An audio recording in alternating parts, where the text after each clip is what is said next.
Hello children, welcome to the YouTube channel Guru of Social. Today's our topic is linked with class 6 Penamakuru with the subheading soils. Let us get into the topic. Related to this lesson soils, majorly our book writers have explored and come across three major types of soils, children,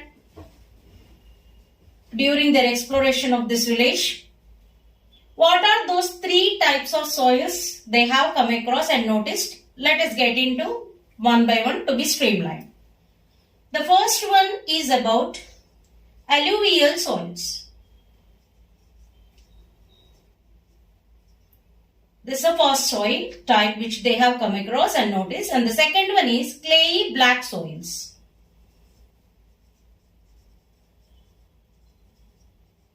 And the third one is sandy soils. Let us get into one by one. First one is alluvial soils. Yes. So what actually they are describing about this? The first point, how actually they have deposited among the coastal plains by rivers. By rivers, alluvial soils are deposited among the coastal plains of Penamakuru village. And the second point to be discussed about nature of these soils. What is the nature here? They are fine and fertile in nature. They are fine and fertile in nature. Fine means what? Good. What do you mean by fertile here? The quality of the soil is good. How did we get this actually? With the deposition of the rivers. Yes, we can expect the perennial rivers, of course. But how this fertile nature is actually with these soils? It's very clear among the coastal plains. It may be of west, east also, children. The soil quality will be fertile and good. The quality is good because with the flow of these rivers throughout the year, they are giving the deposit of silt and as well as humus. The silt is nothing but the fine mixture of the rock particles which collide with each other and turn into the fine mixture along with the flow of these rivers.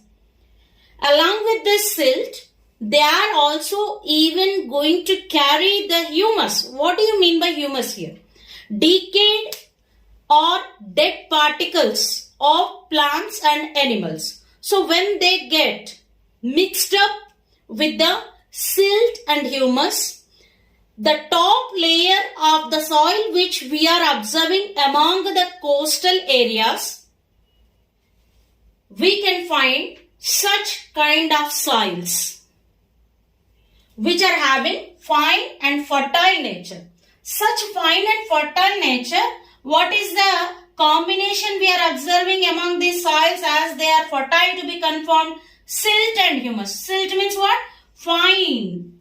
Fine particles. How you are getting actually the fine particles? The rivers are flowing from long distances actually. So along with the flow of the river, what they are carrying? Heavy particles of the rocks, stones, etc. So when they get collide with each other with the force and the speed of the water of these river bodies, we can obtain naturally the fine particles which you are calling it as silt. Along with this, what is actually combined here naturally? Humus. The humus is nothing but the decayed or dead particles are elements of the dead animals and plants. So this combination is going to improve the quality of the soil which are deposited among the plains. So such kind of fertile soils are expected to be rich in nutrients. Rich in nutrients which are very much extensively enough to improve the growth of the nursery crop to the transplantation stage and go with the lead of harvesting stage. And coming to the part of totally what we have discussed, the deposition of the soils by the rivers are to be defined as alluvial soils. The nature of these alluvial soils are fine and fertile because of the silt and humus combination, and because of this we are confirming they are rich in nutrients. When they are rich in nutrients, what you are expecting the next feature? Definitely these kind of soils are helpful for the farmers to grow at least 2 or 3 crops in a year. Are you clear about alluvial soils now, children? Now next come to the clayey black soils. Clayey black soils. Children, clayey black soils, when you are telling here, clayey black soils. So within this word what you are observing, clayey. What do you mean by clayey? Definitely clayey means they will be sticky in nature. Such sticky natured soils are also rich in fertility. They are also fertile soils, children. And these fertile soils are also expected to be deposited by the rivers. And what is the next point we are expecting? Such deposited soils and having fertile nature in them are also even encouraging the farmers to grow 2 or 3 crops in a year. And then they are also even explaining that these black clay soils are distributed over 15 feet deep among the Penamakuru village. Yes, 15 feet deep they are penetrated from the top layer of the soil. These soils are also having the nature of retaining the moisture. They retain the moisture for long period.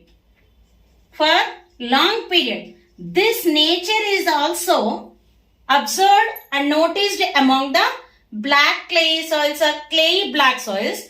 The same nature of retaining moisture or holding the water capacity of large quantity for a long period of time is also observed among the alluvial soils.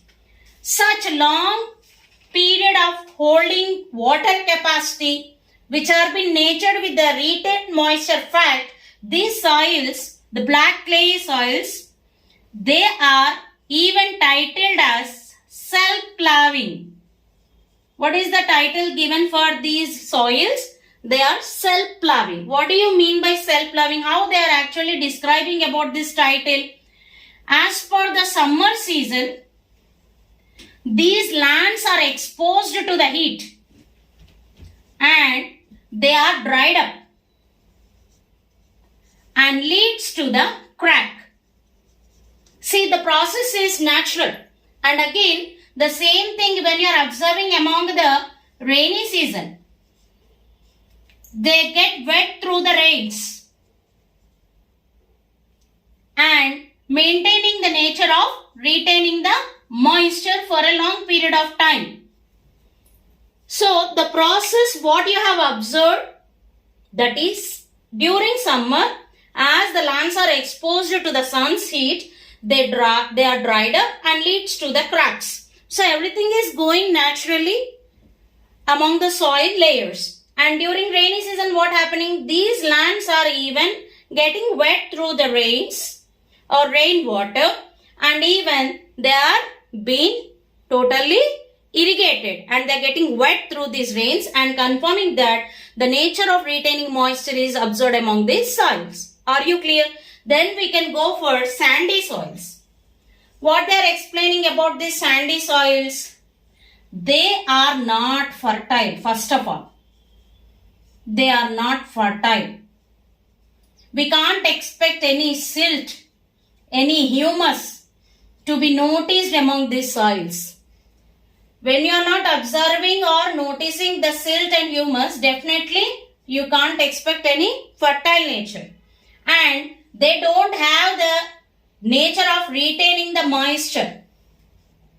So such kind of soils we are observing among the uplands.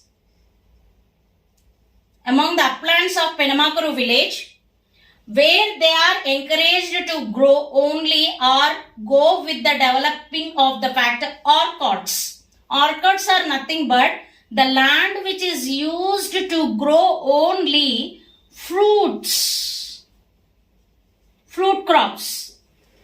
So they consider majorly only the fruit crops to be grown with many varieties among the lands. Such kind of lands which are being used for growing variety of fruit crops can be considered as orchards. So orchards are preferred mostly among the sandy soils. Are you clear about this topic? Yes, by this we completed the 3 types of soils which we have noticed among the Penamakuru village.